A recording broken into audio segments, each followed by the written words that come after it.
ஒட்டுமொத்த திருநங்கைக்கும் இவங்க 2 பேரால அவ பேரு அவமானம். எங்க வீட்லயும் திருநங்கை இருக்காங்க. எனக்கு சித்தி முறை இருக்காங்க அம்மா தான் நான் கூப்பிடுறேன். எங்க கூட தான் டிராவல் பண்ணிட்டு இருக்காங்க. சின்ன வயசுல இருந்து நாங்க எல்லாருமே ஒன்னா தான் வளர்ந்தோம். இன்னமும் ஒன்னா தான் இருக்கிறோம். நான் ஏங்க இழிவுபடுத்துறேன்? இந்த பொழப்பு பொழைக்கிறதுக்கு கைத்தட்டி காசு வாங்கலாமே அப்படின்ற ஒரு விஷயம் சொல்லியிருந்தாங்க. இந்த பொழப்புனா அவங்க என்ன பொழப்பு அப்ப அவங்களே கேவலமா தான் பொழைக்கிறாங்களா? எந்த பொழப்பு எனக்கு புரியல. அப்ப அவங்க என்ன அவரை இழிவுபடுத்தணும்னா எவ்வளோ வார்த்தைகள் இருக்குது. ஒரு என்னை வச்சுதான் அவரை நீங்க மடக்கணுமா? அதே சொல்லுவாங்க, ஒரு பொண்ணை வந்து ஈஸியா வந்து தலகுனியை வச்சிடலான்னு. ஒரே ஒரு வார்த்தை தான்.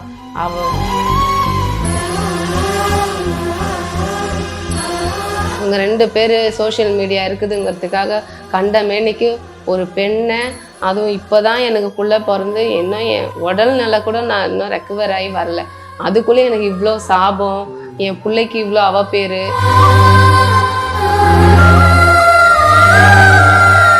அம்மாவோடைய ஆதரவு இல்லாமல் யாரோட ஆதரவும் இல்லாமல் கோயில் திருவிழா வரும்போது அது ஒரு பெரிய ஆனந்தமாக இருக்கும். எல்லா பக்தர்களும் பார்த்தீங்கன்னா அளவு போடுவாங்க. அவங்க பேரண்ட்ஸ் யாருன்னா கூட வந்து பிடிச்சிக்கிட்டே வருவாங்க.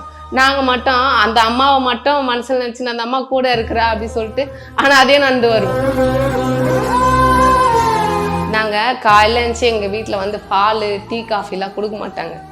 ஏன்னா அந்த அளவுக்கு அப்போல்லாம் வசதி இல்லை எங்கள் வீட்டில். இந்த அம்மாவுக்கு பண்ணுற அபிஷேக பாலை தான் 2 கையில். அந்த அம்மாவை நான் அப்பையிலேருந்தே மனமாற அவளோட செயல்பாடு தான் எல்லாமே.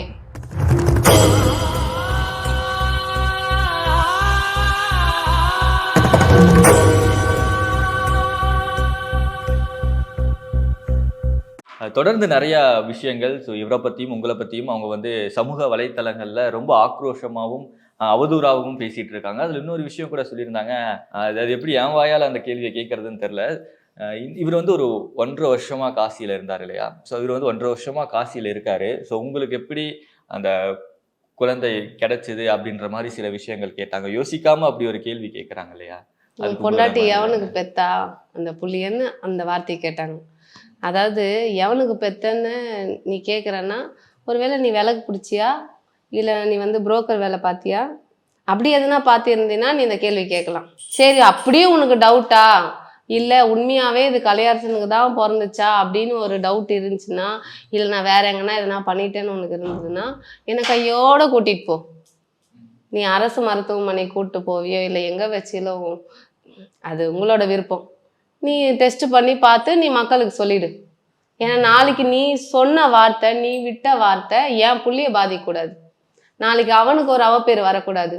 நீ அசால்ட்டாக சொல்லிட்டு போயிட்ட, யாருக்கு பிறந்துச்சோ இல்லை யாருக்கு நின்னதோ அப்படின்னு. எனக்கு தான் தெரியும். நாங்கள் சொல்லி டீட்டெயிலாக சொல்லிட்டோம். அவர் வந்து காசிக்கு போவார், பூஜை பண்ணுவார், வீட்டுக்கு வருவார். அப்படிதான். குடும்பத்தை விடலைல்ல. இன்னமும் குடும்பத்தை விடலைன்னா அப்போ தொடர்புலேயே இருந்துட்டு தானே இருக்கிறாருன்னு அர்த்தம். அந்த ஞான குடும்பம் அவனுக்கு இல்லை. இல்லாமல் அந்த வார்த்தை என்னன்னாலும் பேசிட்டு போங்க. மக்கள் வந்து தெரிஞ்சுக்கணும். அவங்க வாயாலேயே நான் யாரு அப்படின்றத அவங்க சொல்லிட்டாங்க. தான் யாருன்றத அந்த அம்மா வந்து அவங்க வாயாலேயே கொண்டு வந்துட்டா. அதை வந்து மக்கள் தெரிஞ்சுக்கணும், அவ்வளோதான். நான் மக்களாக ஒரு பொண்ணாக இருந்து நான் கேள்வி கேட்குறேன். யாரும் அவங்கள கேள்வி கேட்கலப்பா. என்னை சீண்டுனாங்க, நான் திரும்பி கேட்குறேன் அவங்கள கேள்வி. என்னை சீண்டாத வரைக்கும் நான் அவங்கள கேட்கல. நான் போய் அவங்கக்கிட்ட ஏமாறல அவங்கள பற்றி வந்து பேசுறதுக்கு. அந்த மாதிரி ஏமாந்தவங்க பேசி இருக்கணும், ஆனால் பேசலை. என்னை சீண்டதுனால இப்போ அவங்க வந்து அவங்க வாயாலே அவங்க கெடுத்துக்கினாங்க. அவங்களோட இதை அவங்க கெடுத்துக்கினாங்க, அவ்வளோதான். இப்போ மலாய்க்காவை தாக்கி சில விஷயங்கள் பிரதர் அவங்களுக்கு வந்து ஒரு ரிப்ளை கொடுத்தாரு. ஸோ அந்த ரிப்ளை பார்த்துட்டு டிரான்ஸ்ஜெண்டர் கம்யூனிட்டிவே இவர் வந்து தப்பா பேசுறாரு, ஸோ உங்களை வந்து கொலை பண்ணிடுவோம் அப்படின்ற மாதிரி சில விஷயங்கள் எல்லாம் சொல்லியிருந்தாங்க. இல்லை நான் அப்படி பேசல. ஆக்சுவலி நீங்க அப்படி பேசல, பட் அவங்களா கிரியேட் பண்றாங்க. இவர் வந்து டிரான்ஸ்ஜெண்டர் கம்யூனிட்டியை அப்படிதானே பண்ண முடியும். அதானே ஒரு ஆயுதம். அவங்க வந்து அதாவது நான் சொல்லிட்டேன் முன்னாடி, லாரன்ஸ் மாஸ்டரால தான் இந்த மாதிரி அவங்களுக்கு வந்து நம்ம மரியாதை கொடுத்தோம். நம்ம குடும்பத்துல ஒரு ஆளா அவங்கள பாக்குறோம். இன்னைக்கு அவங்களோட அதாவது இன்னைக்கு நல்லா இருக்காங்க. ஒட்டுமொத்த திருநங்கைக்கும் இவங்க 2 பேரால அவ பேரு அவமானம். ஏன்னா நாங்க கொடுத்த மரியாதைய அவங்க வந்து தலகணமா தூக்கி வச்சுட்டு, நாங்க அக்கா அம்மா எல்லா முறையிலையும் நாங்கள் கூப்பிட்டுட்டு நாங்கள் எங்கள் வீட்லேயும் திருநங்கை இருக்காங்க. எனக்கு சித்தி முறை இருக்காங்க. அவங்களுக்கு வயசு வந்து ஒரு 20 இருக்கும், சின்ன வயசு தான். ஆனால் முறை சித்தி முறை இருக்காங்க. அம்மா தான் நான் கூப்பிட்றேன். எங்கள் கூட தான் ட்ராவல் பண்ணிட்டு இருக்காங்க. சின்ன வயசுலேருந்து நாங்கள் எல்லாருமே ஒன்றா தான் வளர்ந்தோம், இன்னமும் ஒன்றா தான் இருக்கிறோம். நான் ஏங்க இழிவுபடுத்தணும்? இது வந்து எல்லாத்தையுமே ஒரு ஆயுதமாக வச்சு பயன்படுத்துறாங்க. அப்படி நான் எதுலயும் பேச கிடையாது திருநங்கையில. வந்து அம்மாவை அம்மனம்மா இந்த மாதிரி கேவலமா பேசிட்டாங்க. ரெண்டாவது அதுக்கு ஆதாரம் நிரூபிச்ச உடனே இப்ப அடுத்து எதை வச்சு பேசலாம் அப்படி அந்த மாதிரி இவங்க 2 பேரால தான் அவங்களோட சமூகத்துக்கு அசிங்க பேர். திரும்பி அவங்க பழைய நிலைமைக்கு என்னமோ நமக்கு தெரியல. எல்லா மக்களும் பேசுவாங்களான்றது எனக்கு தெரியல. ஏன்னா இவ்வளோ நாள் வந்து திருநங்கைனாவே ஒரு நல்ல மதிப்பு மரியாதை இருந்துச்சு.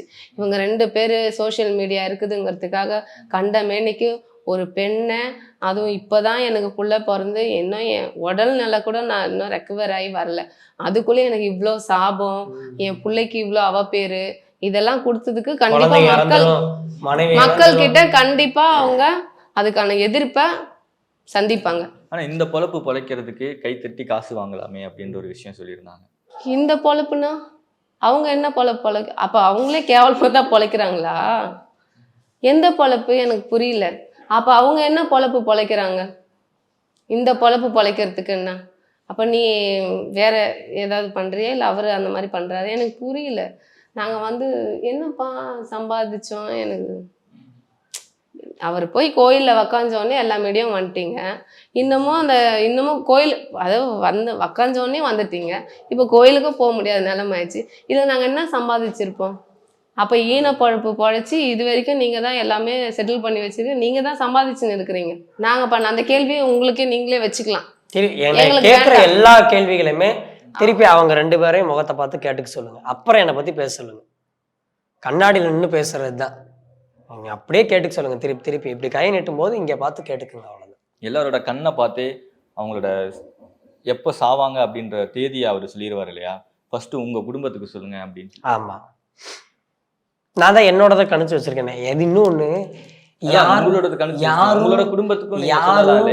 யாரும் நானா வந்து நீ இவ்வளவுதான்ப்பா நம்ம சொல்லப்படுது. அவங்க கேட்டு ரிக்வஸ்ட் பண்ணா அங்க கோயிலே திட்டுவாங்க. கலை நீ கேட்டாலும் சொல்லாத கலை, நீ கேட்டாலும் சொல்லாத கலை அப்படின்னுவாங்க. அவங்க கேக்குறாங்க, நம்ம சொல்றோம், அவ்வளவுதான். எங்க சும்மா ரோட்ல போறவனுக்கு எல்லாம் லூசா எங்க வீட்டுல கேட்கல, போய் சொல்றது. எங்க வீட்டுல கேட்கல, கேட்பாங்களா ஃபியூச்சர்ல சொல்லிக்கிறேன் நான். ஸோ எங்கள் வீட்டில் கேட்கும்போது நான் சொல்லிக்கிறேங்க. சரிங்களா? இவரோட பழைய இன்டர்வியூவில் சொல்லியிருந்தாரு, என்னோட சாவு எப்படி இருக்கணும் அப்படின்னா, நான் வந்து இந்த கலையில இருக்கும்போதே, நான் ஆடிட்டே இருக்கும்போதே இறந்து போயிடணும் அப்படின்னு. எப்படி இறந்தாலும் மக்களுக்காகத்தான் இறக்க போறது. கலையை ஆடிக்கிட்டே இருக்கும் போது இறந்தாலும் கலையை பெருமை பத்தி எல்லாரும் வழிபடுற மாதிரி தான் இருக்கும். கலைஞர்கள்லாம் இவருக்கு பூ போட்டு மரியாதை செலுத்திட்டு கூட கலையை தொடங்கலாம். அதுவும் அதே தான். அதே மாதிரி ஜீவ சமாதி ஆனாலும் மக்கள்லாம் வந்து இவரை வழிபட்டா நல்லது நடக்கும். ஆக மொத்தத்துல 2மே வந்து மக்களுக்காக மட்டும்தான். 2 சாவுமே அப்படிதான். இது காளி வேஷம் போட்டு ஆடிக்கிட்டு இருக்கும் போதே கூட என்னோட ஜீவ சமாதி நடக்கலாம் இல்லையா? 2 மர்ஜ் ஆயிடுச்சு இல்லையா? இது 2மே ஒண்ணுதான். இது பண்ணாலும் அவரை அப்படிதான் வணங்க போறாங்க, இப்படி ஜீவ சமாதி ஆனாலும் வணங்கதான் போறாங்க. இதுல இது வேறுபாடே கிடையாது. இதுல 2மே ஒண்ணுதானே. நம்ம நாட்டுப்புற கலைக்காக ஒருத்தவங்க உயிரை கொடுத்து ஆடி இன்னைக்கு உயிரை மாய்ச்சிருக்கிறான்டா, அவனால 4 எப்படி சொல்றது 4 பேர் வெளியே வந்திருக்காங்கடான்னு அந்த ஒரு மரியாதைக்காக கூட இவருக்கு மரியாதை செலுத்த மாட்டாங்க மக்கள். அது போதுமே. நீ ஜீவ சமாதி கூட வேணாம், நீ நாட்டுப்புற கலை ஆடியே நீ உசுர விட்டுரு போதும், அந்த பெருமையே போதும். நம்ம நாட்டுப்புற கலைக்காக நீ உயிரை விட்டன்னு அந்த பெருமையே போதும். நீ ஜீவ சமாதி ஆயிதான் மக்களுக்கு நீ நல்லது பண்ணணும், எல்லாம் பண்ணணும்னு அவசியமே கிடையாது. ஆனா தனக்குத்தானே ஒரு ஜீவ சமாதி ஒரு கட்டிட்டு இருக்கேன் அப்படின்ற சில விஷயங்கள் சொன்னார் இல்லையா? அந்த செய்தி கேட்டதும் எப்படி இருந்துச்சு? இவர் வந்து நானும் சின்ன வயசுல இருந்து ஆன்மீகத்துல இருந்தவர் தான், இவரும் அப்படி இருந்தவர் தான். இது வந்து நான் எப்படி எடுத்துக்கிறது, ஷாக்காலாம் எடுத்துக்க முடியாது. அது அந்த அம்மாவோடைய அருள். அவ மாயக்காரி, வித்தக்காரி, எல்லாமே அவ செயல். நீ ஜீவ சமாதின்னு இன்னைக்கு சொல்லிடுற, திரும்பி அதை மாத்துறதுக்கான நம்ம எது வேணும்னு நினைக்கிறோமோ அதை இல்லாம பண்றது அவளோட வேலையே. நீ என்ன சொல்றியோ அதை அப்படியே மாத்தி பண்றது அவளோட வேலை. அதனால இது நான் எதுவுமே சொல்றது இல்லை. அந்த அம்மா சொல்றாங்க, ரஜினி அம்மா சொல்றாங்க, 27 வாட்டி நான் நாக்குல அளவு போட்டிருக்கிறேன் அப்படின்னு. நான் கொடுத்தா அளவு போட்டிருக்கேன், நாக்குல அளவு போட்டிருக்கிறேன். இதோ இங்க பாருங்க தழும்பு தெரியுதா, அன்னத்துல போட்டிருக்கிறேன், தீ மிதிச்சிருக்கிறேன். யாருக்காவது தெரியுமா? நாங்க சொல்றத மட்டும் யாருக்காவது அவன் என்னம்மா பண்ணா யாருக்குன்னா தெரியுமா? ஏம்மா நீங்க சொல்லுங்க, ஏம்மா நீங்க சொல்லுங்க. அந்த மாதிரி நீங்க பண்றதும் யாருக்கும் தெரியாது. யாருன்னா சொன்னாதான் தெரியும் நீங்க என்ன பண்ணீங்கன்னு. எந்த ஆதாரமும் இல்லை, எதுவுமே கிடையாது. ஒரே ஒரு ஆதாரம் மட்டும்தான். மக்கள்லாம் ஏமாந்த ஆதாரம் மட்டும்தான் இருக்குது, வேற எந்த ஆதாரமும் கிடையாது. எங்களுக்கெல்லாம் எவிடன்ஸோட இருக்கு. இப்போ 8 வருஷம் 10 வருஷத்துக்கு முன்னாடியே யூடியூப்ல சர்ச் பண்ணீங்கன்னா அப்போ இருந்தே நாங்க அருள்வாக்கு சொல்றதெல்லாம் இருக்கு. நான் வந்து வேல் போட்டு சின்ன 11 பையனா வயசுல இருப்பேன். 11 வயசுல மாலை போட்டு அளவு போட்டு பூ மிதிச்சிருக்கிறேன் நான். ஏன், அதாவது நம்ம வீட்டில் வந்து வாலியடி வாலியா அந்த முறை இருந்துச்சுன்னா கூட பரவாயில்ல, எல்லாரும் பண்ணுறது தானே அந்த பொண்ணு பண்ணியிருக்குதுன்னு சொல்லலாம். நான் வந்து எங்கள் அம்மா எந்த கோயிலுக்கு போக மாட்டாங்க, ஒரு விளக்கேற்ற மாட்டாங்க. ஏன்னா அவங்க வாழ்ந்த வாழ்க்கை அந்த மாதிரி ரொம்ப கஷ்டப்பட்டு இதெல்லாம் என்னடா வாழ்க்கைன்ற அளவுக்கு அவங்க வாழ்ந்தவங்க. அதனால தெய்வத்தை வந்து வணங்குற அளவுக்கு, உருகி வணங்குற அளவுக்கு அவங்களுக்கு இது கிடையாது. ஆனால் நான் அப்படி இல்லை. எந்த கோயிலில் தான் நம்ம விளையாட்டே. எங்கே இப்போ சின்ன வயசுலலாம் கோயிலுக்குள்ளே தான் விளையாட்டு. அந்த அம்மா மாலையை தூக்கி போட்டேன்னு அவள் முன்னாடி ஆடுறது, முட்டையை தூக்கிட்டு வருது, பாலை தூக்கிட்டு வருது தான் என்னோட வேலை. இங்கே சூளை அங்காளம்மன் கோயிலில் என்னை போய் கேட்டால் சொல்லுவாங்க. ஏன்னா துரத்தி விடுவாங்க. கோயில் மூடினதுக்கப்புறம் அந்த கேட்டு மேலே ஏறி இறங்கி அந்த ஆள் இல்லாத அந்த உச்சி டைம் அப்போ அங்கே உள்ளே விளையாடிட்டு இருப்போம். ஏன்னா அப்போ யாருமே இருக்கு, கோயிலே பூட்டிட்டு போயிடுவோம். துரத்தி அடிப்பாங்க, வெளியே ஓடுங்கன்னு குட்டி பசங்க எல்லாருமே. அப்படியே அம்மாவோடைய ஆதரவு இல்லாமல் யாரோட ஆதரவும் இல்லாமல் கோயில் திருவிழா வரும்போது அது ஒரு பெரிய ஆனந்தமாக இருக்கும். திருவிழான்னு என்னமோ நமக்கே ஏதோ ஃபங்க்ஷன் பண்ணுற மாதிரி இருக்கும். அது சொல்லவே முடியாத ஒரு சந்தோஷம். அது எனக்கு எங்கள் திருவிழானா அது நம்ம வந்து அளவு போடுறோம், பூ மிதிக்கிறோம், அந்த அது வந்து ஒரு சந்தோஷமா தான் பயங்கர சந்தோஷமா அந்த இருக்கும். ஒரு நாளுக்காக காத்திருப்போம். காசு சேர்த்து வச்சு கொஞ்சம் கொஞ்சமா சேர்த்து வச்சு எப்படா திருவிழா வரும்னு சொல்லிட்டு, எனக்கு அப்போ 11 வயசு, எப்படா திருவிழா வரும்னு சொல்லிட்டு பக்கத்துலேயே பட்டாள மார்க்கெட்டு குடுன்னு அங்கே போயிட்டு மாலை என்னென்ன தேவை காப்பு எல்லாமே வாங்கிட்டு வந்து நாங்களா பூசாரிக்கிட்ட கொடுத்து நாங்களே போட்டுப்போம். பூசாரிக்கிட்ட கொடுத்து அம்மா அப்பா யாருமே நிற்க மாட்டாங்க, தனியால போய் நின்று போட்டுக்கிட்டு எல்லா பக்தர்களும் பார்த்தீங்கன்னா அளவு போடுவாங்க. அவங்க பேரண்ட்ஸ் யாருன்னா கூட வந்து பிடிச்சிக்கிட்டே வருவாங்க. நாங்கள் மட்டும் அந்த அம்மாவை மட்டும் மனசில் நினச்சின்னு அந்த அம்மா கூட இருக்கிறா அப்படி சொல்லிட்டு, ஆனால் அதே நடந்து வருவோம். அந்த மாதிரி தான் பூ மிதிச்சிருக்கிறேன், அளவு போட்டிருக்கிறேன். எங்களுக்கெல்லாம் வராத பவர் 27 வேலு போட்ட உங்ககிட்ட மட்டும்தான் அந்த அம்மா வருவாளா? நான்லாம் அப்படி இருந்திருக்கிறேன், அந்த அம்மா பாதத்திலேயே விழுந்து இருந்திருக்கிறேன். நான் வணங்கின சாமி கல்யாணேஸ்வரி. எங்கள் ஊரில் இருக்கிறவ கல்யாணேஸ்வரி கேஎம் கார்டனில். அவள் அவ்வளோ சக்தி வாழ்ந்தவ. நாங்கள் காலையில் இருந்துச்சு எங்கள் வீட்டில் வந்து பால் டீ காஃபிலாம் கொடுக்க மாட்டாங்க. ஏன்னா அந்த அளவுக்கு அப்போல்லாம் வசதி இல்லை எங்கள் வீட்டில். இந்த அம்மாவுக்கு பண்ணுற அபிஷேக பாலை தான் 2 கையில் பிடிச்சி நான் குடிப்பேன். இதெல்லாம் இந்த தோற்றத்தை பார்த்து நீங்கள் வந்து அவங்க அப்படி இருந்தாங்க இப்படி இருந்தாங்கன்னு நினைப்பீங்க. நாங்கள் அப்படிலாம் கிடையாது. நான் சின்ன பிள்ளையா இருக்கும் போதெல்லாம் நாங்கள் ரொம்ப கஷ்டப்பட்டோம். அதுக்கெல்லாம் தனி இன்டர்வியூ தான் போடணும், என் வாழ்க்கை வரலாம். அப்போ அந்த அம்மாவுக்கு போடுற அபிஷேகத்து பாலை தான் நான் குடிச்சிட்டு அந்த வயசுலேயே வந்து அந்த அம்மாவோட தாலி திருமாங்கல் என் கையில் விழுந்துச்சு. ஆனால் பயம், எனக்கு சாமின்னா ரொம்ப பயம். 2 பேருமே பயப்படுவோம். ஒத்துரும் எனக்கு அந்த அம்மா திருமாங்கல் என் கையில் விழுந்தோடனையும் ரொம்ப பயம் எடுத்துக்கிச்சு. அந்த பூசாரி கிட்ட போய் கொடுத்து, ஆனால் அதோட அர்த்தம் என்னன்னு இப்போ தெரிய வச்சுட்டா. அது அவ கொடுத்த வாழ்க்கை, அவ தான் எடுத்து கொடுப்பேங்கிறது அன்னைக்கே அவ தீர்மானம் பண்ணிட்டா. இதில் வந்து நான் இவரை ஒன்றும் பிடிக்கிறதுக்கு இல்லை. மக்கள் வந்து இதிலே தெரிஞ்சுக்கோங்க தயவு செஞ்சு. என் மனநிலை வந்து எப்படி இருக்குன்னா, அந்த அம்மாவை நான் அப்பையிலேருந்தே மனமாற அவளோட செயல்பாடு தான் எல்லாமே.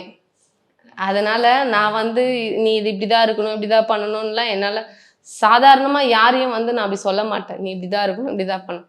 அவங்கவுங்க விருப்பம், அவங்கவுங்க வாழ்க்கை, அது அவங்கவுங்க சந்தோஷமாக இருக்கணும், அவங்கவுங்க நிம்மதியாக இருக்கணும். ஏன் நான் என்ன வந்து இப்படி தான் இருக்கணும்னு சொன்னால் நம்மளால இருக்க முடியாது. அந்த மாதிரி தான் உனக்கு எது சந்தோஷமோ நமக்கு தொண்டு செய்து தான் உனக்கு சந்தோஷம்னா பண்ணு. இதில் நான்லாம் தலையிட மாட்டேன். இவங்க 2 பேரை தாண்டி இன்னும் பல பேரால் உங்களோட ஃபேமிலிக்கும் உங்களுக்கும் நிறைய தொந்தரவு கொடுத்துட்டே இருக்காங்க. நீங்க கூட நம்ம இன்டர்வியூல சொல்லியிருந்தீங்க. ஸோ நீங்களும் உங்க மாமியாரும் வண்டியில போயிட்டு இருக்கும்போது ஸோ வண்டியில சில பசங்க வந்து தொந்தரவு கொடுத்தாங்க அப்படின்னு. என்ன மாதிரி பிரச்சனைகள் எல்லாம் அதுதான் face இவங்க பண்ணிட்டு தான் இருக்கீங்க? இப்படி மாந்திரீக ரீதியா நம்ம சந்திக்கும் பொழுது நீங்க மாந்திரீக ரீதியா மோதுனா பரவாயில்ல. ஆனா அதுதான் உங்களுக்கு அங்க தெரியலையே. அதனால இந்த வாய் இருக்குல்ல, இந்த வாயை வச்சுதான் இந்த வேலையெல்லாம் பண்றாங்க. மக்களை விட்டு ஏவி விடுறது, அடிக்கிறது, வைக்கிறது, செய்யறது, அந்த மாதிரி அதாவது எங்க போனாலும் அந்த ஒரு தொந்தரவு பணம் இருக்கு. கொடுத்து வந்து அவங்கன்னும் போது நம்ம யாரையும் குறிக்கிற மாதிரி ஆமா. இருக்குது. மலாய்க்கா இல்ல மலையக்கா அதாவது பணம் கொடுத்து தான் பண்ணோன்னு இல்லை. அந்த ஆன்மீகத்துல இருக்கிற மக்களை வந்து திருகி விட்டு தூண்டி நம்மள விடுறது. வந்து தப்பா சித்தரிச்சு பண்ணும்போது கண்டிப்பா மக்கள் யோசிக்காம நடந்துக்குனாங்கன்னா இப்படிதான் நடக்கும். இவர் அடிச்சு கொன்னா கூட அது தப்பு இல்லைன்னு தான் இது எப்படி மாட்டுவாங்க. கொண்டு வர்றாங்கன்னா, இவங்க இது சூழ்ச்சியில நடக்குதுன்னு எனக்கு தெரியுது. ஸோ இவங்க பசங்களை விட்டு ஏவி விட்டு அடிக்கிறாங்களா, இல்ல பசங்களா இந்த கஞ்சால போதையில இருக்க பசங்க வந்து இது பண்ண வர்றாங்களா அப்படிங்கிறது நமக்கு தெரியல. ஆனா ஃபைனலா எனக்கு என்ன நடந்துச்சுன்னா, மலாய்க்கு என்ன சொல்லுவாங்க தெரியுங்களா? பாத்தீங்களா, பாதியில வந்தா அந்த காளி காளி பழி சும்மா வாங்கிருச்சு விட மாட்டா. அப்படின்னு அந்த வார்த்தையை கொண்டு வர்றதுக்காகவே இது எல்லாமே அவங்களோட சூழ்ச்சின்னு எங்களுக்கு நல்லாவே தெரியுது. ஸோ எங்களுக்கு அப்ப அம்மா வந்து எங்களை மரணம் பண்றது அப்படின்னா அது வேற மாதிரி இருக்கும். அந்த மரணம் இது அப்படி தெரியல எங்களுக்கு. அப்படி நாங்க தப்பு பண்ணியிருந்தா நாங்க அவ காலில் விழுந்து மன்னிப்பு கேட்போம். நாங்க அவகிட்ட நாங்க பாத்துக்கிறோம். அது எங்களுக்கும் அவளுக்கும் உள்ள டீலு. இதுல இந்த உண்மையா அம்மா சொல்ல உட்கார்ந்துட்டு, போனா நான் வயித்துல தான் காளியை புள்ளைய உலகத்துக்கு வச்சுட்டு கொண்டு வந்தேன், அதெல்லாம் இந்த சொல்லக்கூடாது. 10 மாசமும் நான் விழிக்கும் போதும் தூங்கும் போதும் அந்த அம்மா முகத்தை பார்த்துட்டு தான் தூங்குவேன். எனக்கு வந்து எங்களுக்கு வந்து சாமி ரூமே கிடையாது. ஏன்னா நாங்கள் இப்போ வீடு போன வீடெல்லாம் தனியாக சாமி ரூம் அமையவே இல்லை எங்களுக்கு. அதனால பெட்ரூமு அந்த செல்ஃபில் இல்லைன்னா அந்த ஓரமாக ஒரு பெஞ்சில் அந்த மாதிரி தான் வச்சிருப்போம். அந்த மாதிரி அமையலை எங்களுக்கு. இந்த அம்மாவை பார்த்துட்டு தான் நான் பெட்ரூமில் இந்த அம்மா இருப்பாங்க. இவளுக்கு வந்து எங்ககிட்ட தீட்டு அது இதுன்னு எதுவுமே கிடையாது. ஆனா கடந்த எங்களுக்கு 1.5 இருக்குது. வருஷமா பெட்லயே படுத்தது இல்லையா நானு? எங்களுக்கு வந்து பயம்லாம் இருக்கு. பாப்பாங்க பயங்கரமா. இவ படுத்தாலே பெட் அவ்வளவுதான் கம்ப்ளீட்டு. நான் ஒரு பெட்ஷீட் விரிச்சு கீழே தான் படுப்பேன் நானு. இல்லாட்டினா அதுக்கு முன்னாடி இப்படிதான் நான் எப்பயுமே எனக்கு கீழே படுக்கிறதா பிடிக்கும். பெட் 2 பெட்டு எக்ஸ்ட்ராவே கிடந்தாலும் தப்புன்னா அவ கீழே தண்டிப்பா. படுக்கிறது. அவளுக்கு பயந்தவங்களுக்கு தெரியும். அவ எவ்வளோ கோவக்காரி, என்னென்ன பண்ணுவா. நம்ம சின்ன தப்பு செஞ்சாலும் அது பெரிய இடத்துல போய் விட்டுரும். அது வந்து இப்போ அவங்கெல்லாம் சந்திக்கும் போது தெரியும். தொடர்ந்து நிறைய விஷயங்கள் நடந்துட்டே இருக்கு, நிறைய பிரச்சனைகள் வந்துட்டே இருக்கு இல்லையா? இதுக்கு ஒரு எண்டே கிடையாதா? எங்க தான் போய் முடிய போகுது? நாங்க யாரையும் குறிச்சு இது வரைக்கும் முன்னாடி பேசி கொடுக்கல. இப்ப இவங்க தான் வாயை கொடுத்து எல்லாம் பேசிட்டு இருக்கிறாங்க. தவளை தன் வாயால கெடுங்கிற மாதிரி.